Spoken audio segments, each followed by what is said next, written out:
We all know the iPhone X just got announced on Tuesday. It's the 10-year anniversary of the original iPhone, so Apple really tried to make this one special. It's got a nearly all-screen design, an OLED display, insane performance specs, wireless charging, 4K 60 frames per second video recording, and now its biggest new feature, Face ID, which completely replaces Touch ID as the way to unlock the device. It also starts at $999, which might be chump change to some people, but not for someone like me and maybe someone like you if you're watching this.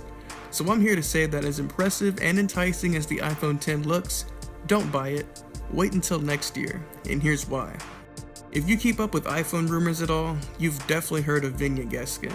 Year after year, he manages to leak and predict every upcoming iPhone with just about 100% accuracy. Now he's predicting that next year, the new iPhone will just be called iPhone, alongside with iPhone Plus. It'll have the same design as the iPhone X, just with tweaked improvements, so we can kinda think of it as an iPhone XS. He's predicting it'll have ProMotion, which is Apple's way of saying 120Hz refresh rate, split view with iOS 12, which to me seems unlikely, but what do I know?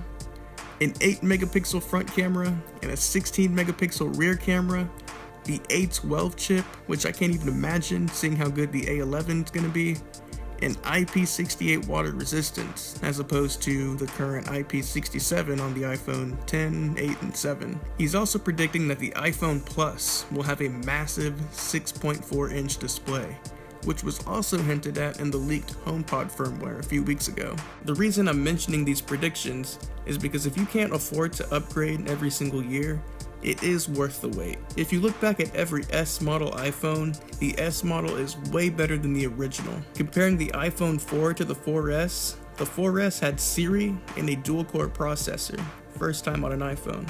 Comparing the iPhone 5 to the 5S, the 5S was the first 64-bit iPhone and had introduced Touch ID, and since it's 64-bit, it might just get an iOS 12 update next year. Comparing the iPhone 6 and 6S, the 6S got an extra gig of RAM, way faster Touch ID, 4K video, a completely different haptic engine, and the A9 chip, which provided great performance and introduced the raise to wake feature. And now this year, you can pretty much call the iPhone 8 the iPhone 7S, and here the upgrade isn't quite as substantial as the past S models.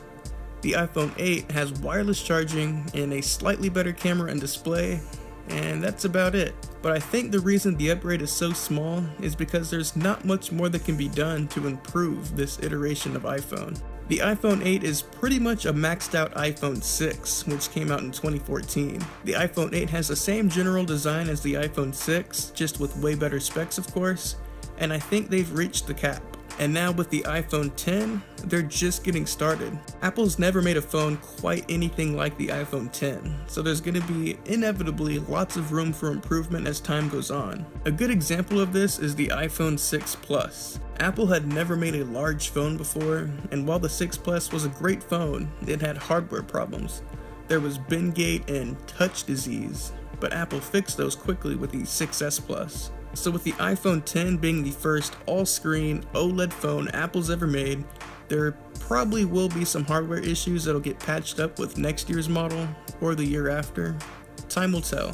Another reason I'd advise you to wait on the iPhone X is because it sort of feels like a rushed product. If you kept up with the rumors, Apple was working hard to implement Touch ID underneath the screen of the iPhone X, but couldn't pull it off in time. There were rumors that they managed to do it, but they didn't have enough time to make it fast and reliable. So perhaps next year we'll see an iPhone that has both Face ID and Touch ID, and it's very possible that just like with second generation Touch ID, Face ID will get faster next year, but we haven't seen just how fast first generation Face ID works. Also, the pricing of next year's iPhone could very well go down. As I said earlier, the iPhone X starts at $1,000, but that's only because of how new and exclusive it is. Next year, as the iPhone X becomes more accessible and the all-screen design becomes more standardized, I could expect the price to go down as demand won't be quite as high as it is right now. And this is just me throwing something out there, but it might be wise to wait another 2 or maybe even 3 years before upgrading your iPhone. Perhaps by that time, we'll have an almost 100% screen to body ratio, front-facing speakers that are built underneath the screen, like the A1E TV by Sony, check that out, and wireless charging over the air. I really doubt that last part, but there's no question we're just getting started into a new generation of smartphones. So thanks for watching.